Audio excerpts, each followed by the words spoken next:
ये जो बंदा है डोनाल्ड ट्रंप जिसका नाम है, ये ना सियासतदान है न डिप्लोमेट है, जो सिर्फ अपना ज़ाती फ़ायदा देखता है, ना अमेरिका का फ़ायदा देखता है, ना अमेरिका के अवाम का, ना दुनिया का।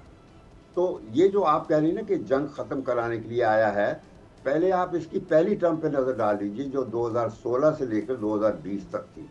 उसमें आते ही इसने, उस वक्त भी ये इसी किस्म की बातें करता हूँ कि ये बातें बड़ी करता है कि जैसे अमन के लिए नोबेल प्राइज जीतने के लिए ये सारा अपना क्रेडेंशियल तैयार कर रहा है, लेकिन पहली टर्म में आते ही इसने इसराइल का जो जेरूसलम है उसको इसराइल का कैपिटल रिकॉग्नाइज कर लिया, जो आज तक किसी अमेरिका के सदर को हिम्मत नहीं हुई थी। वो फैसला लिया था जिसके बाद ये सारा फलस्तीन का मसला शुरू हो जाता है। ये पहली टर्म में ये किया। फिर उसके साथ ही इसने 2017 में जो ईरान के साथ एक न्यूक्लियर मुआहदा हो गया था, 5 बड़ी सिक्योरिटी काउंसिल की मेंबर्स ने नेगोशिएट किया था, 9 साल नेगोशिएट करके 2015 में वो मुआहदा किया था, उस मुआहदे को इसने कैंसिल कर दिया सिर्फ नेतन्याहू के कहने पर।